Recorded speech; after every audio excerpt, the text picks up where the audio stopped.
Hello, नमस्कार दोस्तों, कैसे हो आप सभी लोग। स्टडी विद अजीत काटत में आपका हार्दिक स्वागत है दोस्तों।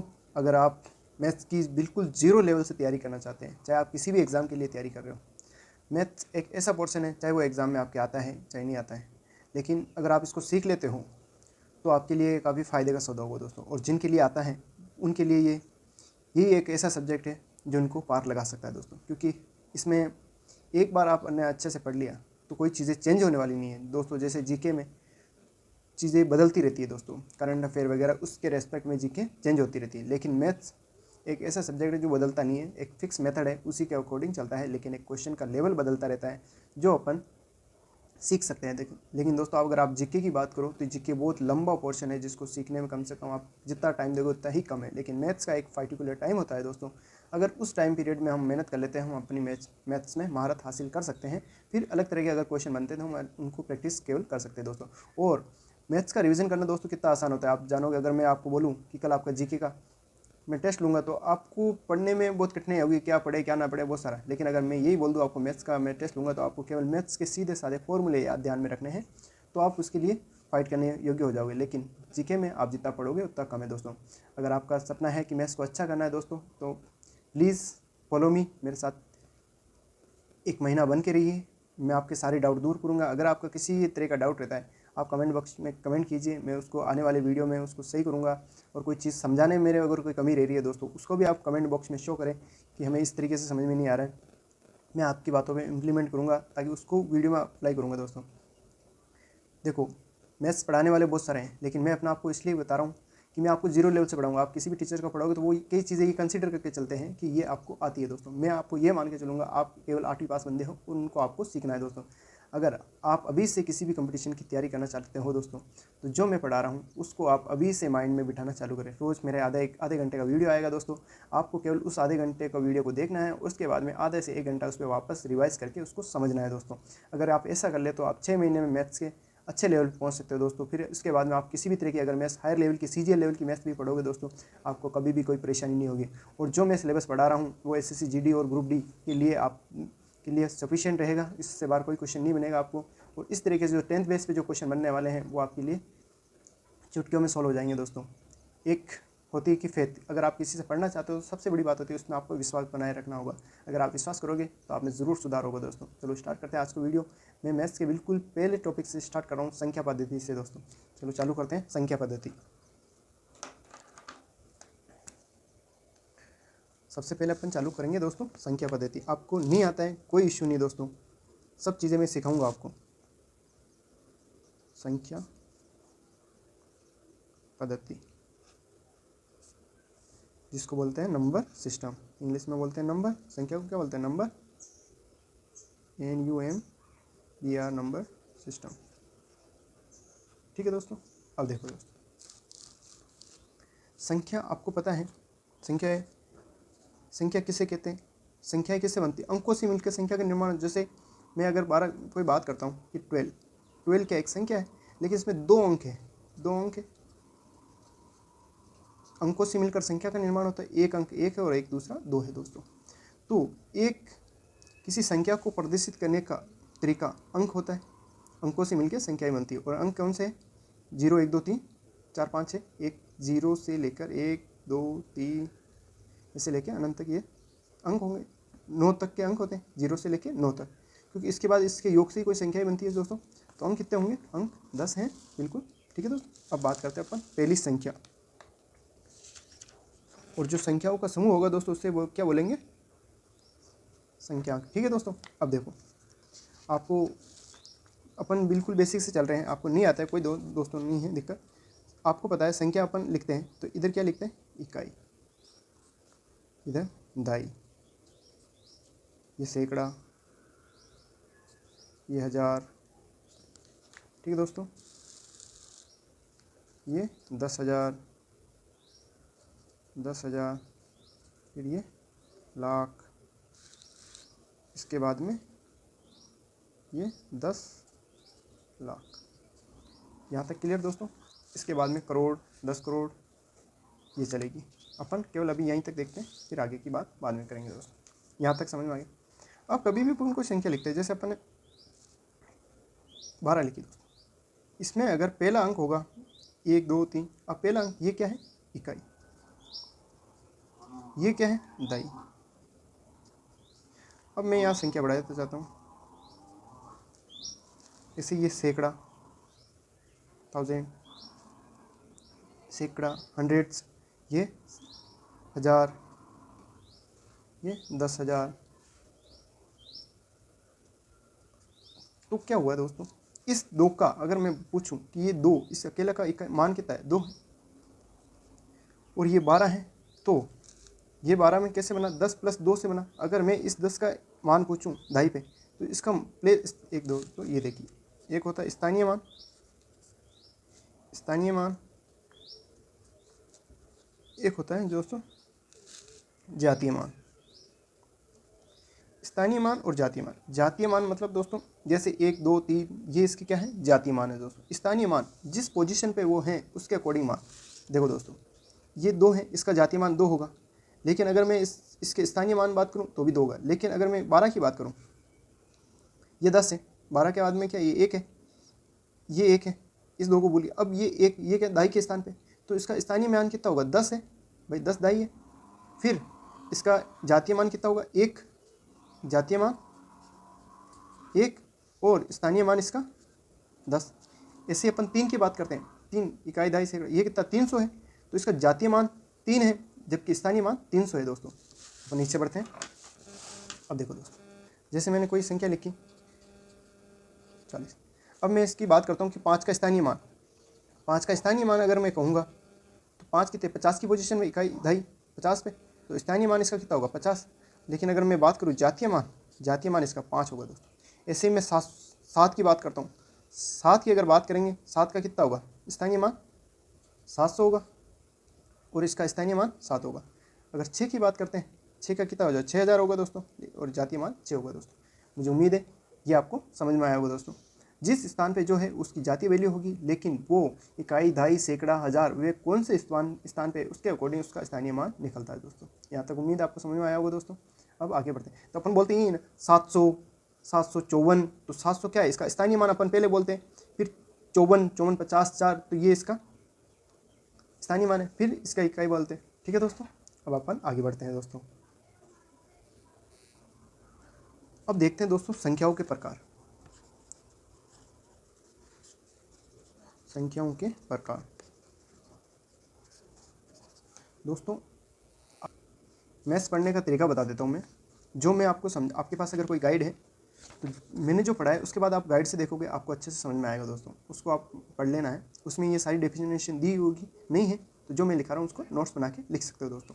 फिर उसको गाइड, आप किसी भी गाइड को पढ़ोगे तो आपको एक आइडिया लगा रहेगा, उससे आपको अच्छे से समझ में आएगा दोस्तों। सीधे अपन को अगर कोई गाइड से पढ़ते हैं तो अपन को काफ़ी परेशानी आती है दोस्तों। इसलिए जो मैं पढ़ा रहा हूँ उसको, उसी के क्वेश्चन आप गाइड में देखना, उसी की जो डेफिनेशन है उसको गाइड से देखोगे तो आपको अच्छे से समझ में आएगा। अब देखते हैं अपन संख्याओं के प्रकार दोस्तों।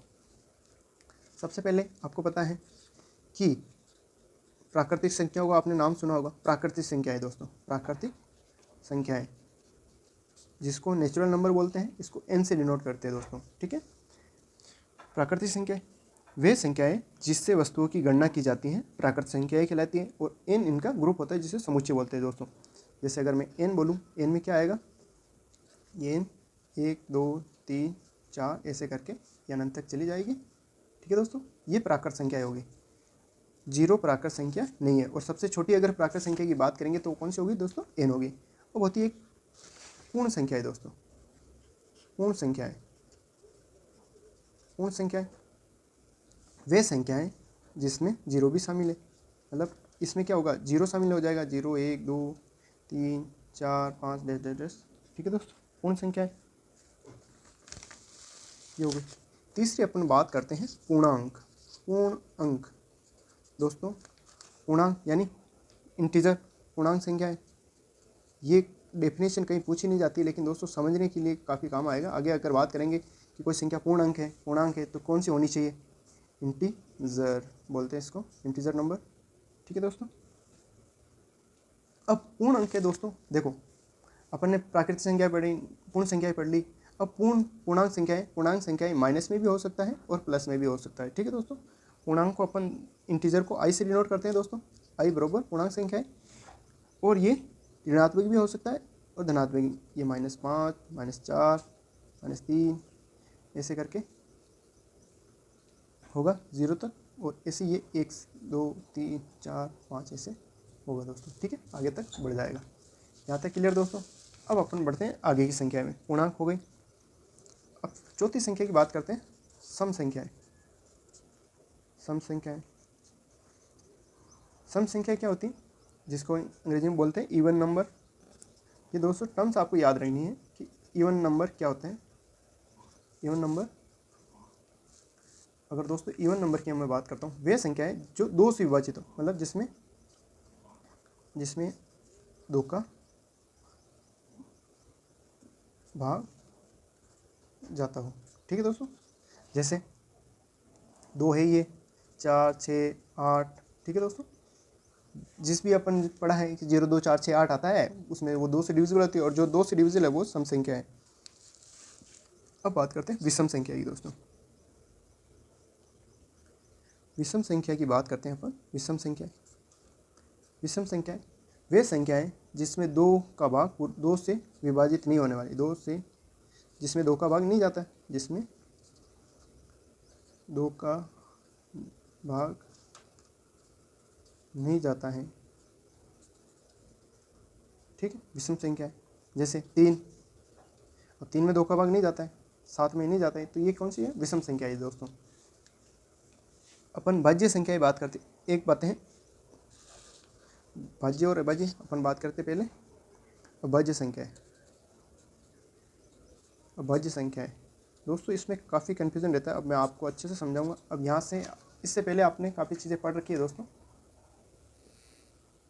अभाज्य संख्या है, पहले वाली टर्म के बारे में अपन को काफ़ी थोड़ा बहुत पता था, लेकिन अभाज्य संख्या के बारे में अपन कन्फ्यूज है। अगर अपन से कोई पूछे अभाज्य संख्या क्या होती है, तो अपन कन्फ्यूज हो जाते हैं कि अभाज्य संख्या क्या बोले, सम संख्या है, विषम संख्या। देखो, कभी भी ध्यान रखना, अभाज्य संख्याएं वे हैं संख्याएं जिसमें एक और उस खुद के अलावा किसी संख्या का भाग नहीं जाए, वो अभाज्य संख्या है। जैसे दोस्तों 7 है, 7 में केवल 1 का भाग जाता है और 7 का जाता है, इसके अलावा किसी का भाग नहीं जाता है। 3 है, 3 में 1 और उसी का भाग जाता है, नहीं जाता है। 5 है, 5 में केवल 1 का भाग जाता है और किसी का नहीं जाता है। अब 9 अभाज्य है या नहीं है, 9 नहीं है। क्यों? कि 9 में 3 का भी भाग चला जाता है, 1 3 और 9। तो जिस संख्या में केवल 1 और उसी का भाग जाता है वो अभाज्य संख्या होती है। अपन क्या लिखेंगे, एक वे स्वयं से विभाजित संख्याएं विभाजित। जो एक एवं स्वयं से विभाजित का मतलब समझते हो दोस्तों, जिसमें उससे भाग चला जाए। विभाजित मतलब भाग देना। ठीक है दोस्तों, या इसको एक से स्वयं से भाज्य बोल सकते हैं अपन। तो वही संख्या अभाज्य होगी। और साथ ही अपन बात करते हैं, ये भाज्य, तो भाज्य कौन सी होगी, इस अभाज्य के अलावा जितनी भी संख्याएं बची हुई है वो भाज्य होगी। ठीक है दोस्तों,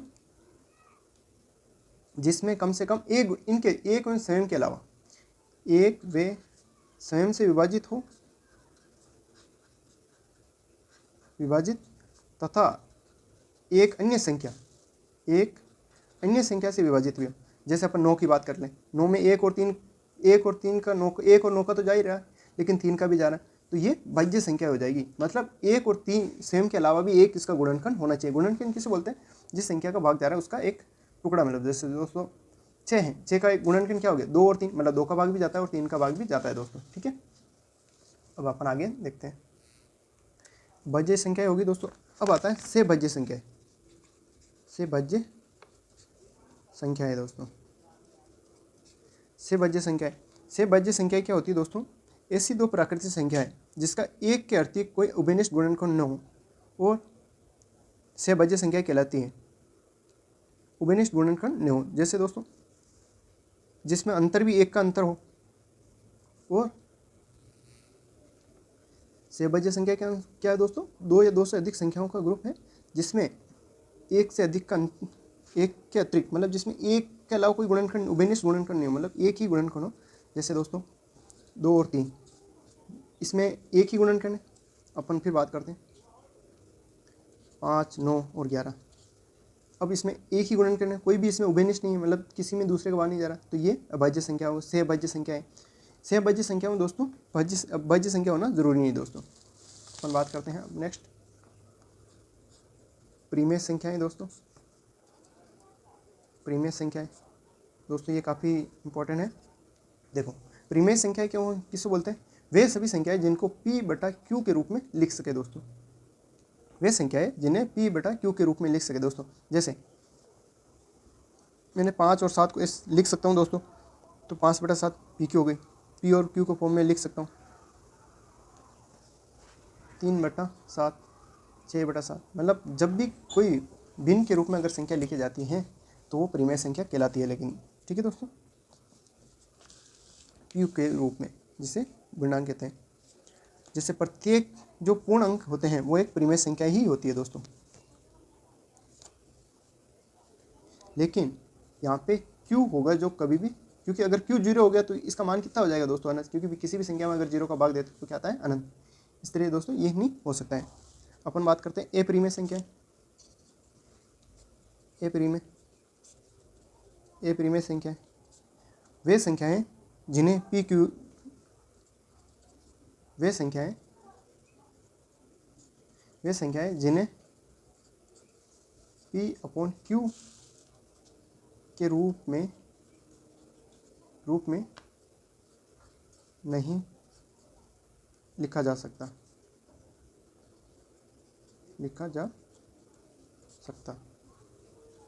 इनको अपन ए परिमेय संख्या कहते हैं दोस्तों। ठीक है, अब देखो दोस्तों इसमें एक आता है कि पाई, ये आपने पढ़ा है दोस्तों। पाई एक ए परिमेय संख्या है दोस्तों। क्या है? ए परिमेय संख्या है। लेकिन 22 बटा 7 ये क्या है दोस्तों? परिमेय है, क्योंकि 22 बटा 7 इसका वास्तविक मान नहीं है, इसलिए। ठीक है दोस्तों, और बात करते हैं अपन वास्तविक संख्याएं, रियल नंबर। वास्तविक संख्याओं के अंदर क्या होता है दोस्तों? परिमेय और अपरिमेय दोनों संख्याएं शामिल है रियल नंबर। इसमें परिमेय प्लस अपरिमेय संख्याएं शामिल है दोस्तों। मैं आपको शॉर्ट में बता रहा हूँ, अपन को ये टर्म्स काम में आएगी, फिर अपन डिटेल में जब क्वेश्चन सॉल्व करेंगे तो आराम से इनके डिटेल में वापस बात कर लेंगे। लेकिन अभी आपको ध्यान रखना है, रियल नंबर हो गया, इसको आर से डिनोट करते हैं दोस्तों। वास्तविक और अवास्तविक संख्या दोनों परिमेय और अपरिमेय संख्याओं का योग होता है दोस्तों। ठीक, उम्मीद है दोस्तों अभी तक जितना भी आपको मैंने बताया है आपको अच्छे से समझ में आया है। नहीं भी आया दोस्तों, अपन बने रहो साथ में। आप धीरे, एक बार में नहीं समझ में आए दूसरी बार सीखोगे, लेकिन जब इनके क्वेश्चन करेंगे अपन बार बार इनको शब्दों को प्रयोग में लेंगे तो आपको समझ में आएगा दोस्तों। क्योंकि जब तक हम नदी के बाहर बैठ कर अगर देखते रहे किसी तैरने वाले को तैरता हुआ देखते हैं तो हम नहीं सीख सकते दोस्तों।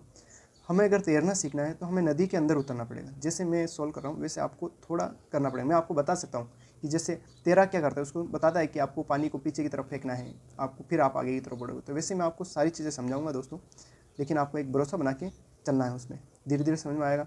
इसके नेक्स्ट वीडियो में अपन अब जो चालू होगा वो काफ़ी आपको इंटरेस्टिंग लगेंगे। ये थोड़ी डेफिनेशन वाला है, लेकिन आपको समझाना जरूरी है ताकि आपको इस शब्दों से परिभाषित रहो। कल मैं बोलूँ आपको कि परिमेय संख्या क्या होती है, अपन ने पहले पढ़ा था। इस परिमेय संख्या को अपन p बटा q के रूप में लिख सकते हैं। वे संख्याएं सारी परिमेय संख्या होती है। अपरिमेय संख्याएं क्या होती है जिनको अपन p बाई q के फॉर्म में नहीं लिख सकते हैं, वो अपरिमेय संख्याएं होती हैं।